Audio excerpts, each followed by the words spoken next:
Hello, and welcome to the Women Advancing Life podcast. Here you can listen to the unique stories of the women who make live events a reality. These conversations feature talented professionals such as concert photographers, VIP coordinators, tour managers, and more. I'm your host, Lisa, a live events and touring professional. I strive to help other women who aspire to work in the world of live music. In this week's episode of Women Advancing Live, I chat with tour manager Lotje Horvers. She has been working in the live event industry for 21 years and got her start by putting on DIY events, working as a stagehand and agent assistant. She has toured with various artists such as Fever Ray, Within Temptation, M83, Rakesop, and Robin, to name a few. During the pandemic, she started the nonprofit Backstage Pass, which aims to inspire and encourage young women in the Netherlands who are looking to pursue a career in live music. You can follow Lotje over on Instagram at LotjeTM. Also check out her website, diversityontour.com, where she shares an abundance of tips and resources for those looking to break into the live event industry. Tune in to learn more about her journey working in live events.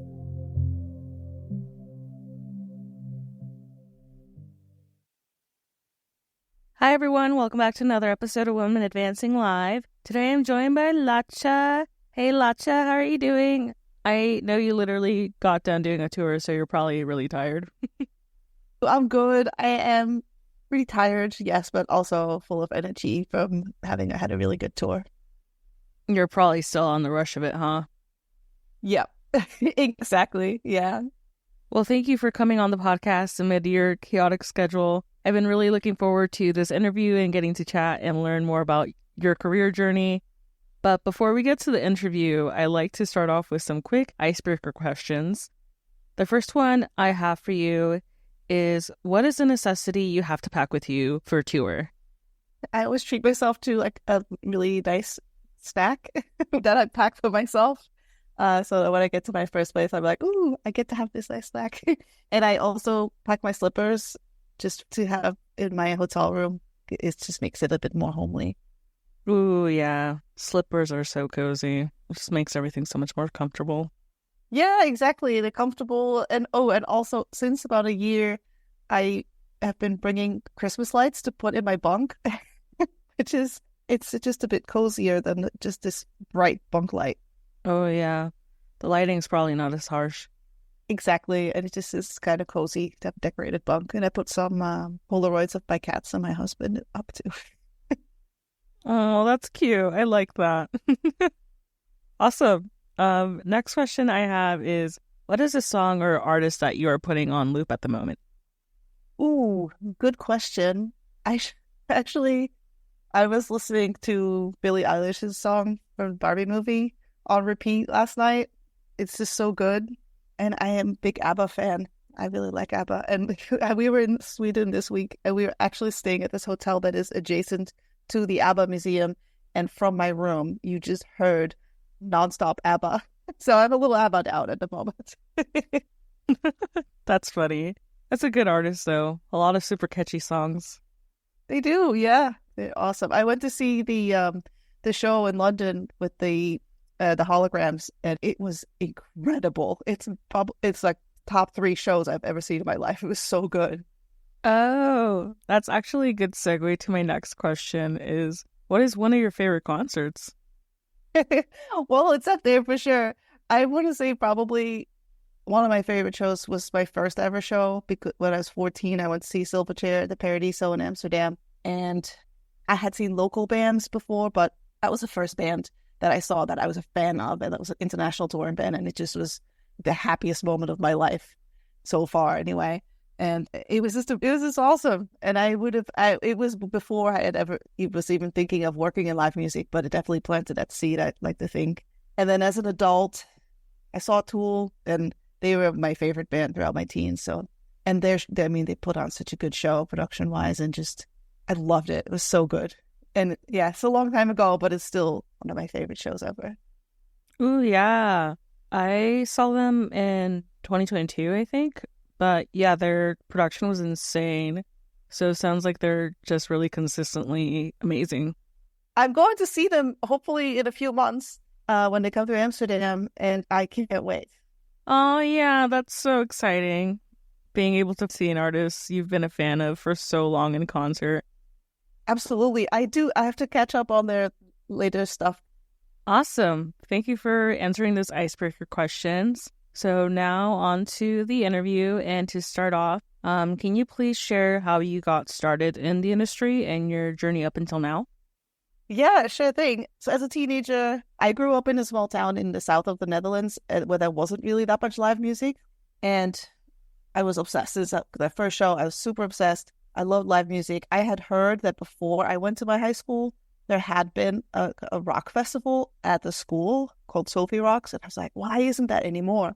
So I went to the dean and I asked, like, why this festival wasn't being organized anymore. And he said, well, if you want to have a rock concert, then you should organize it. And so, yeah, they told me, we'll give you the space to do this, but you have to put together like a committee and you have to also organize things for people that don't like rock music. So I had to organize like 4 or 5 events a year. And so, yeah, I was like, okay, let's organize the show. I didn't really know where to start at all, but we just put together a small group and we brainstormed. And so, yeah, we booked some bands and we booked audio system and a lighting system and a bar. At the time, drinking age in the Netherlands was 16, so we could have beer at the festival. We made posters. We had to sell tickets in like the school breaks. So yeah, so I did that as the first thing we organized. And on the day, the bands came in and people are sound checking and they're putting the lights in and some like a group of kids is like cooking dinner for everybody. And after doors, everyone started coming in and there's like a few hundred people. It wasn't huge or anything, but it was a few hundred people having a good time and dancing. And I'm on the kind of the, I don't know what you call like the balcony of the auditorium. I'm looking down and there's kids dancing and stuff. I'm like, holy shit, like they're all here because I organized this. This is awesome. It's the best feeling ever. And I was like, this is the thing that I want to do. This is really cool. So I kept doing that at the school until I graduated. And together with a friend, we also started organizing events outside of school, just promoting local bands and putting on small shows. And then when I graduated, I went to a school called music management because I wanted to learn how to organize bigger events and on a more professional level because I still not really know what I was doing. And then in school, I learned about tour management and I was like, that sounds awesome. Okay. We had just had one guest lecturer who told us about tour management. All the other lessons were more about marketing and record company and record deals and management contracts and stuff. It was interesting to get all the background, but I was really more focused on the live side of things. And so I was working at the same time. My student job was in a venue locally where I worked as a stagehand, later as a stage manager, and also as a coat check assistant. And I started just reaching out to local bands and going to shows and like help them out driving and selling merch and carrying gear and just kind of being in that environment until I was done with my school. As part of the school thing, you had to get an internship. And I found a really cool internship for 6 months at a booking agency in Amsterdam. So then I moved to Amsterdam for the internship. And there I worked full-time with a booking agent where I was advancing the tours, issuing contracts, applying for work permits and tax exemptions and sending out press kits and advancing tours for tour managers. So, and out of that, I did my first tour after the internship was done. They put me on a tour and I did my first tour and I was like, this is exactly what I hoped it would be. It was so cool. It was awesome. I had the best time. But yeah, but then that was over and my internship was done and actually that office closed. And the band I'd worked with wasn't signed to any label or management company. And then my school was done. And yeah, I have no idea how to get my next tour. So for a few years longer, I was a stagehand and a stage manager at that venue and just networked my ass off. Just every band that was coming through was like, here's my card. I want to be a tour manager. And I was also kind of working with some local bands, but not really making any money there. So it took me a couple of years to be able to stop my side jobs and tour full time because after that first tour, it took like 6 months before I was asked for my next tour. And it was literally like, can you go on tour tomorrow? And so the venue really afforded me to have a very flexible schedule. I had to get my shifts covered for the next week or so by calling around to my colleagues and people would take my shifts and I could just go. So that was perfect. But yeah, definitely wasn't a flying start by any means. I love to hear that because I think that's a very realistic timeline Because I think to some people, those who are like new to live events or want to work in live events have that idea that once you land your first tour, that it's just constant tour after tour. And it's like, no. I mean, yes, there are definitely many people where that's been the case. But I think more often than not, it takes people months, years before getting to that point of having consistent tours lined up. Absolutely. And also, there's first maybe 2 or 3 years, I brought a sleeping bag on tour. We were sleeping on people's floors. It was super DIY tour. They were very small. I was usually the only crew, and I was driving, selling merch, and tour managing those tours for like $50 a day. So there was no glamour there. And it took like 2 or 3 years to kind of get to a level where we were in a hotel every night and I was getting like a livable wage. But I mean, I had an extremely cheap rent where I didn't really need to make a lot of money. Because once you're on the road, you don't really have any expenses either. So even for me at the time, $50 a day was fine because I wasn't really spending anything anyway. You get fed every day. And it's different now, like especially for people living in capital cities. If you have a high rent to make, then yeah, it's hard to put in those hours that are fully compensated. Yeah, that's true. It's probably a lot harder to do that nowadays. How was that first tour experience for you working as a tour manager? So my very, very first tour that international band was really short. It was like 4 days out, and it was during my internship. And literally, I went to get the rental van. I got the keys, and I unparked it and crashed into a parked car. Oh no! I just picked up the car, and then I was supposed to go pick up the band at the airport. And literally, the first second of driving my first tour, crashed into a car. And then it was the rest of the week went fine. It was nice. It was a 3-piece from Finland, and they were like rock and roll shows. And that wasn't so DIY. That was a pretty well booked tour with hotels every night. And then after that, my first tour post internship, that was a 6-week tour, and it was super fun. That was great. That was a bigger team. We were like 9. It was 5 on stage and 4 in the crew, and then we had the same support throughout as well. So we were like 15 people, and we did 6 weeks all over Europe, and that was a really good time. Oh wow, that's fun. You were saying that you had to wear a bunch of hats in the beginning. Did some of those responsibilities take you a bit longer to get the hang of? Not really. You kind of just figure it out as you go, and I think like nowadays there's a lot more resources, whether that's YouTube videos or workshops or online learning, or this is a lot of knowledge about tour management. At the time, you just had to ask other tour managers. I didn't really know that many. Yeah, you just figure it out. On my first tours, I didn't have a laptop yet. I did everything with a notebook. And you just get to the computer when you could, so you could check your email, which is unimaginable now. Yeah, I was going to say, I can't imagine doing that.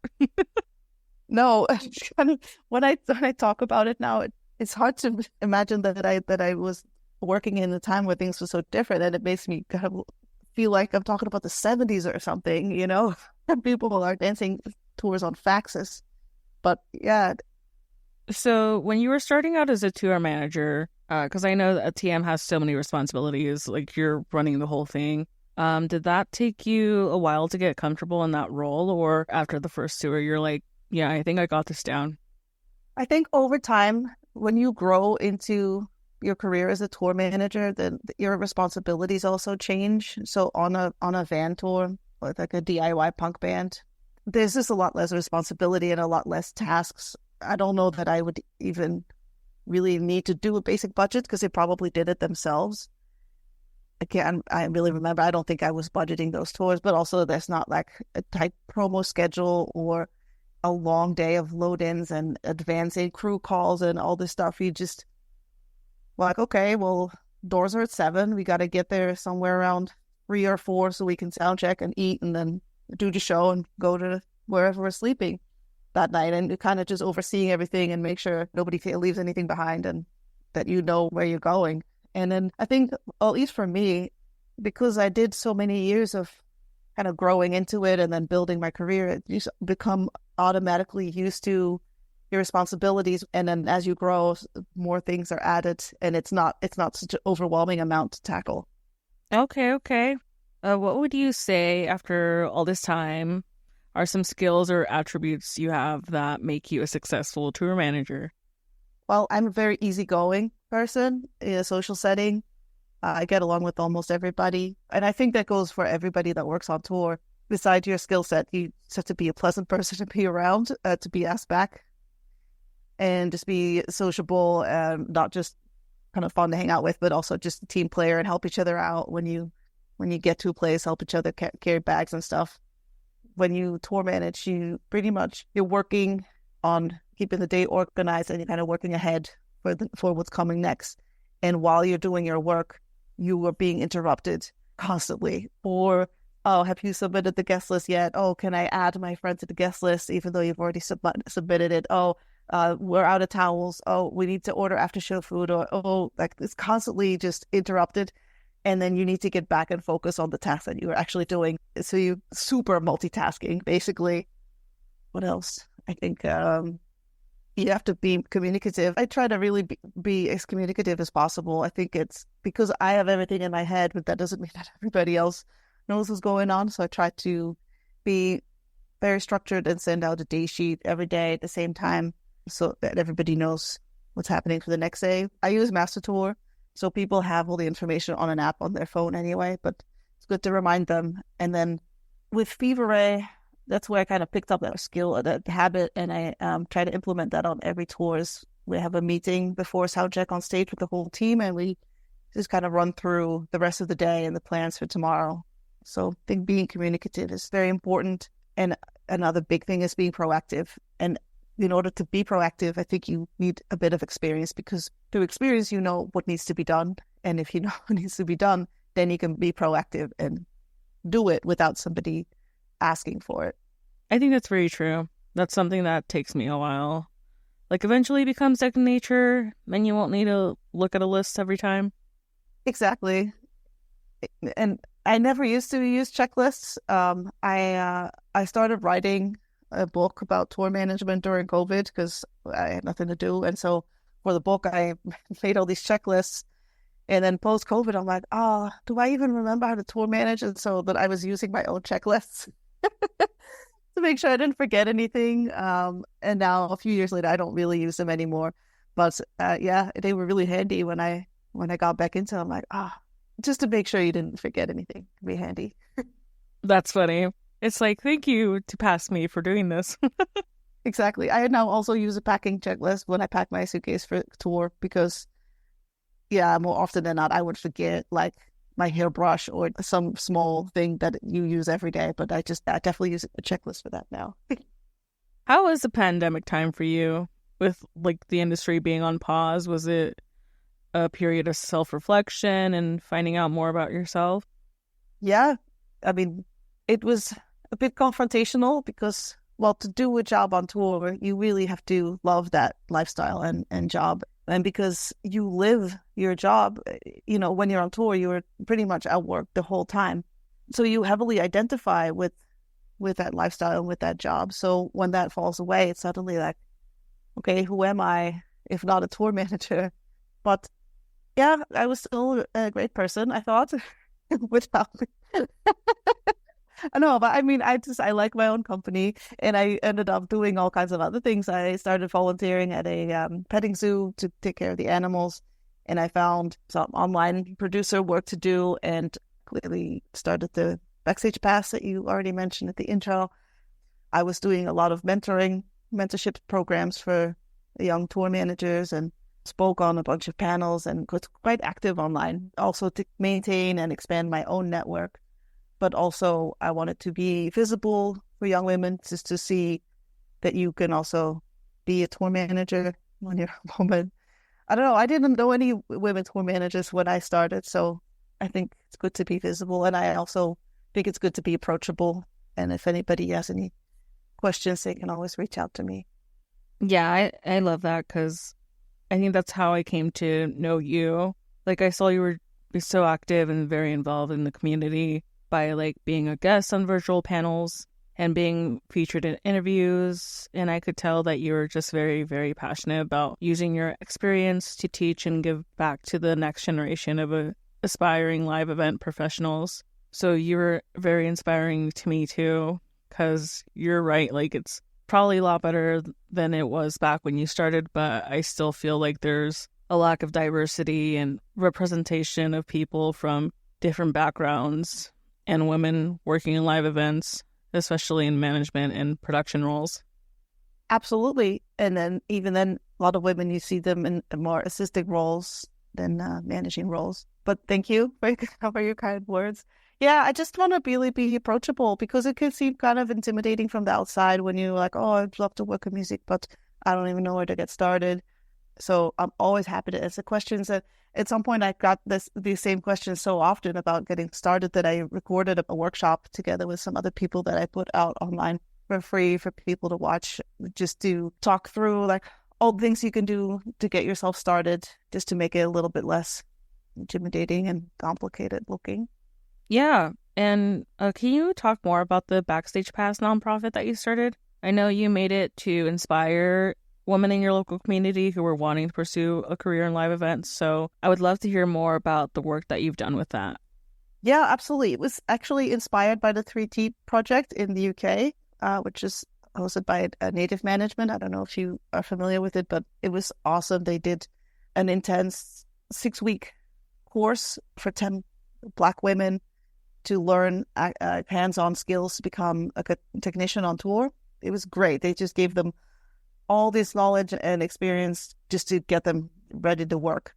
And I saw online the organizers of that project talking about how they got it off the ground, but they said that when they opened it, like when they announced it to the public through the artists assigned to their management, they said within 48 hours they had 600 people apply to be part of the project. And I thought, see, there's just so many women that want to do this, but they just don't know how to start, or they feel like they're lacking the knowledge or the so yeah, I was really motivated to do something similar, but I wanted to have it more accessible so that not just 10 people could enter, but a lot more. And I also know that in the Netherlands, there's quite a few vocational schools, so that if you are interested in pursuing a career in live music, then there are plenty of options to do a school in the Netherlands. So yeah, so I thought, okay, instead of having this in-depth course, I want to have kind of a introduction day where girls could come into a live music venue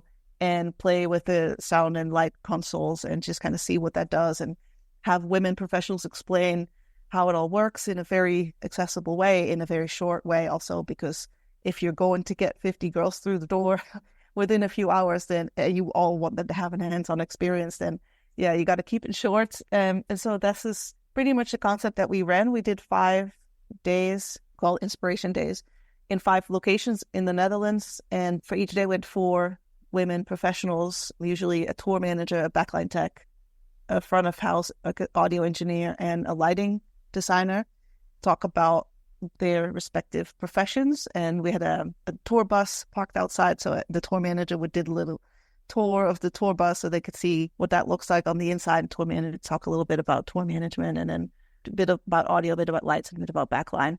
And yeah, there was about 50 girls at each place, with 250 girls that had come through. And it was a really rewarding experience, but it was a lot more work than I anticipated, because I thought, well, you know, like I organize for a living. How hard is this going to be?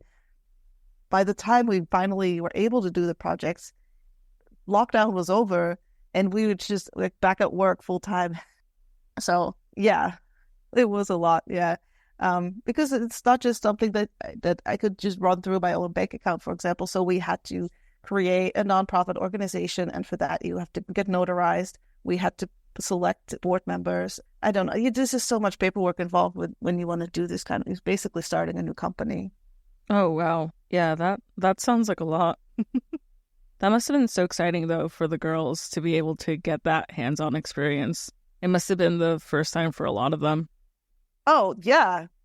They all loved it, yeah. And actually, we were aiming at kind of high school-aged girls, because they would be the ones that are going to choose to go to a vocational school or to a college afterwards.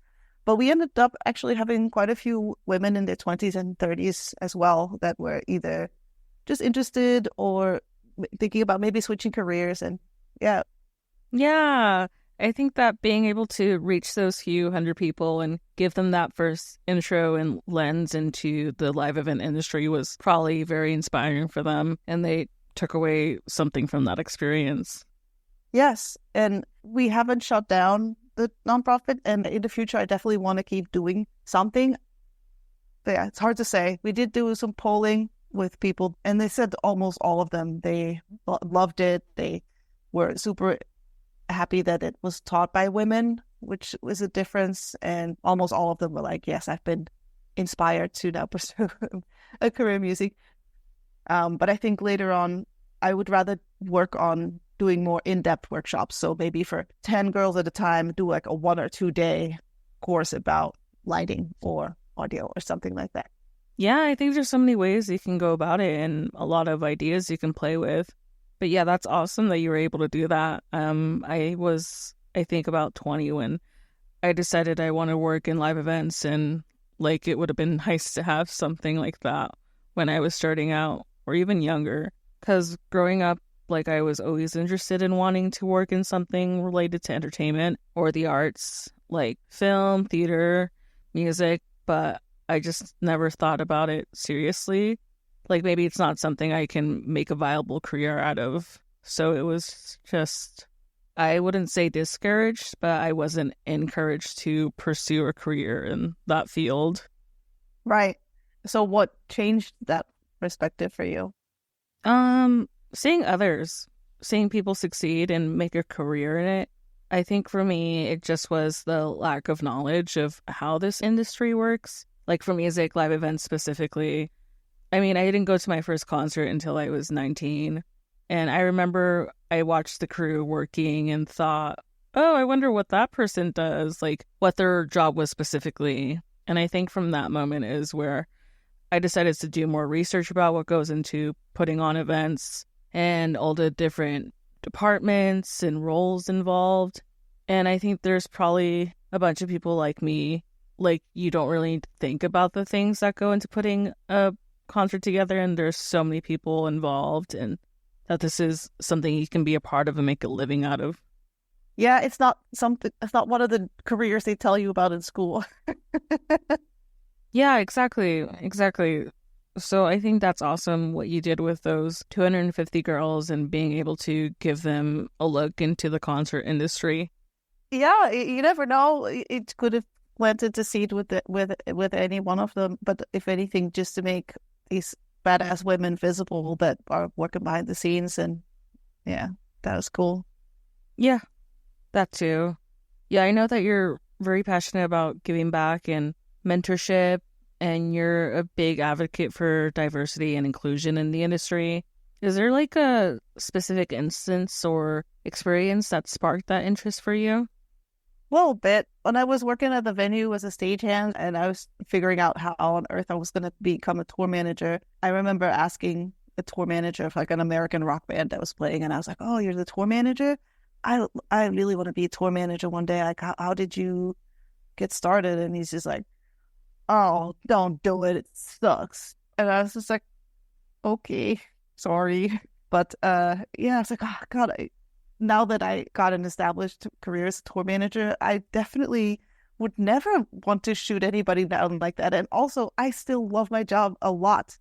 And it is a super fun job, and you can totally achieve it. And I don't know, I feel like a lot of women suffer from the confidence gap where they're just like, oh, I would love to do that, but it's not for me. And I'm like, come on, let's go. I'd rather pull people in, and yeah, there's really no reason to be insecure.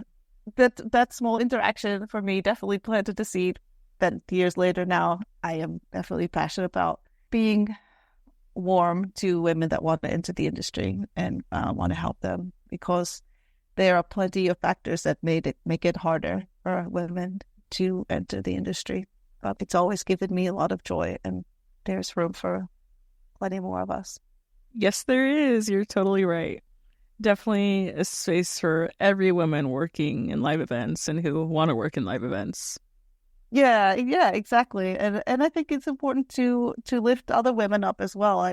Something that and I don't know if you still see it. When I first started working with other women, all of us were so used to being surrounded by men that there was a little bit of oh, I'm usually the only woman and now there's her. I don't know if that's still going on. Yeah, I've seen stuff like that happen before, so. Oh, yeah. In my colleague circle that I now work with, there is none of that at all, but we've all worked together for so long. But yeah, I think that's really a shame, and I think it's really not necessary. If anything, I think we should all support each other. Yeah, I just don't understand that mentality of it's a competition or whatever. Like, I get so excited meeting other women who want to work in live events. Like, yes, please do it. Yeah, exactly. Yeah, me too. Okay, so what is some advice you would give to people who want to work in live events? I have a lot of advice. As a general advice, I would give the same advice that was given to me on the first day of my first tour. And that is just always stay close to the source or check your sources, because secondhand information could be wrong. So basically, never make assumptions that something is taken care of. Just double check everything. But advice on getting started, I have a lot of that too. I think that it's really hard to get yourself, roll yourself into the industry, because when I got started and I asked people how they got started, they're like, oh, I just kind of rolled into it because my friend's band blew up and I just was suddenly I was the tour manager. I'm like, okay, cool. Well, that's kind of impossible to make happen for yourself. And I would like to defer to that workshop that I've done, which you can find on my Linktree, which is Linktree/GetMeOnTour. You can find the recording there and all the other links. But basically, just be in a live music environment and do any job that you can, whether that's volunteering or runnering or stagehand or backstage coordinator or box office, or like there's so many side jobs. And I think with a lot of people now that I see that at groups on Facebook, and a lot of people post like, oh, I really want to get started and I don't know, like, where do I find jobs for the music industry?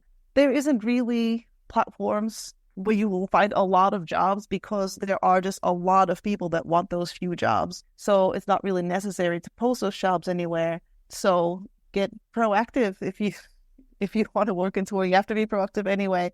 So navigate to all the different venue websites, and even if there's not job listed there, go there. Just show up and ask who the manager is and ask to talk to them. But yeah, just show up, and if they don't have anything now, then try again in a month, and then a month later, and eventually they're going to need people. And there are multiple venues in most cities and festivals. Reach out to local bands if you can't reach them. So with local bands, just show up at their show and talk to them afterwards. And yeah, I think there are so many things that you could do. Also, nowadays, you can find so many crew on LinkedIn or online, and just reach out to people, introduce yourself. Like, I'd love to meet you for an online cup of coffee. Can I ask you a bunch of questions? Or could I come by your show in the afternoon to ask you about your career? I mean, people do that to me all the time. And when I come through their city, we sit down for coffee and we just have a little chat. And there are plenty of touring people that will be happy to do that. Maybe the first one doesn't want to do it or doesn't respond, or maybe the first 10 people don't respond, but there are plenty of people that will respond. So just keep going and be persistent, and eventually you'll build your network, and then you maintain it, and you keep letting them know, I'm available, I'm looking for work, and something's going to come out of that. And you keep planting seeds, and eventually something is going to grow. Yeah, like, coming from someone who's very introverted, the whole networking thing was pretty intimidating to me, but I've had very positive experiences. Like you were saying, people are more often than not, if they have the time, to respond or set up a coffee chat or even let someone shadow. So I think networking on LinkedIn is a great thing to do because, like you said, you never know what could happen.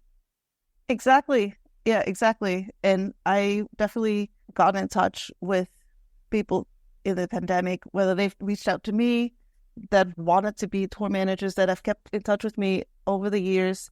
And I now see online they're touring they're doing the thing. Like it's so cool to see these young girls that like started out when I first met them like, how am I ever going to get my first tour? And they're doing it. It's great to see. Yeah, and I've definitely had thoughts like that. Like, how am I ever going to get that first gig or job? Or how am I ever going to go on tour? Like, how am I going to make this happen? So I think just being more trusting in the process and believe in yourself that you can achieve it, because nothing is impossible. I definitely had moments where I was like, why on earth did I choose this profession? This it's so hard. But then I think if it was easy, everybody would be doing it.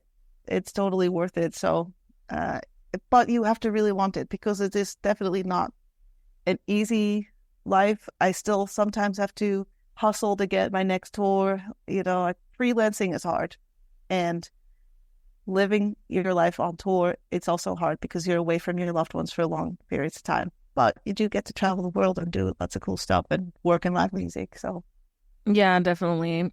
You really have to want and love it. And it's not for everyone, but for me, the payoff is really satisfying. yeah, it just doesn't really feel like I'm at work. I still feel like I'm just doing what I like doing all day long.